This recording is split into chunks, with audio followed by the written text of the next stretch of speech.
전기세를 줄이기 위한 가정의 스마트 에너지 사용법에 대해 많은 사람이 궁금해하지만 제대로 설명된 적이 없습니다. 오늘은 이 문제의 핵심을 짚어보겠습니다.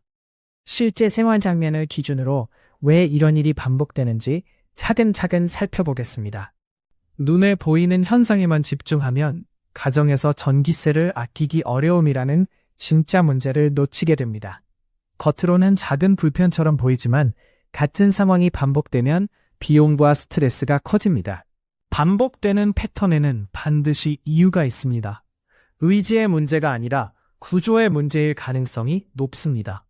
그래서 오늘은 감정적인 조언보다 실제로 확인할 수 있는 기준을 중심으로 설명하겠습니다. 첫 번째로 살펴볼 것은 판단 기준이 불분명한 상황입니다. 기준이 없으면 사람은 습관대로 움직이게 됩니다. 이 장면에서는 무엇을 먼저 봐야 하는지, 어떤 신호를 놓치면 안 되는지 분명히 짚어보겠습니다. 두 번째는 피드백 속도의 문제입니다. 결과를 늦게 확인할수록 같은 실수를 반복할 확률이 높아집니다. 비슷해 보이는 선택지도 기준이 다르면 전혀 다른 결과를 만들 수 있습니다. 세 번째는 기록의 부재입니다. 기록하지 않으면 무엇이 달라졌는지 알 수 없고 개선도 어렵습니다. 생활 속에서 자주 마주치는 사례를 떠올리면 이 차이가 훨씬 쉽게 이해됩니다. 작은 것을 무시하는 습관이 쌓이면 나중에 큰 문제로 돌아옵니다. 이 지점을 많은 사람이 그냥 지나칩니다. 작은 요소 하나가 전체 흐름을 바꾸기 때문에 사소해 보이는 부분도 따로 확인해야 합니다. 문제를 인식하고도 미루는 순간 상황은 더 복잡해집니다. 타이밍이 중요한 이유가 여기 있습니다. 이때부터는 문제를 미루는 대신 기록하고 나누어 보는 접근이 필요합니다. 얼마나 자주 발생하는지와 한 번 발생했을 때 영향이 얼마나 큰지 두 가지를 함께 봐야 합니다. 판단이 어려운 순간에는 빈도, 영향, 되돌릴 수 있는지를 함께 보면 됩니다. 전기 사용 습관 개선하기 핵심입니다. 문제를 잘게 나누고 원인을 확인하고 작은 것부터 실행하세요.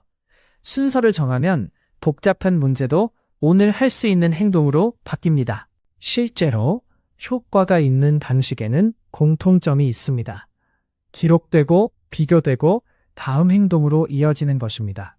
좋은 방식은 어렵기보다 반복 가능하고 다음 행동이 분명하다는 특징이 있습니다. 한 가족이 스마트 전기 계량기를 통해 사용량을 모니터링하고 저전력 전구로 교체하여 매달 전기세를 20% 절약하는 과정처럼 보이는 것과 실제 원인은 다를 수 있습니다. 현상이 아니라 원인을 보세요. 현실 사례에서는 말로 아는 것과 실제로 적용하는 것 사이의 차이가 드러납니다. 실행은 한 번으로 끝나지 않습니다. 확인이 행동으로, 행동이 다시 확인으로 이어져야 합니다. 한 번의 결심보다 매일 확인할 수 있는 작은 연결고리가 더 중요합니다. 지금 당장 할 수 있는 한 가지는 문제를 구체적인 문장으로 써보는 것입니다.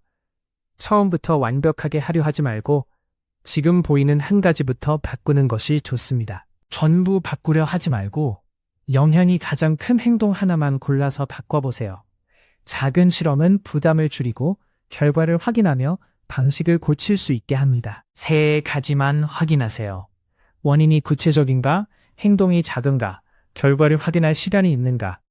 점검 기준을 미리 정해두면 시간이 지나도 같은 실수를 줄일 수 있습니다. 전기 사용 습관 개선하기를 꾸준히 실천할 때 문제는 두려움이 아닌 관리 가능한 과제가 됩니다. 결국 핵심은 복잡한 문제를 생활 속에서 계속 실행 가능한 방식으로 바꾸는 것입니다.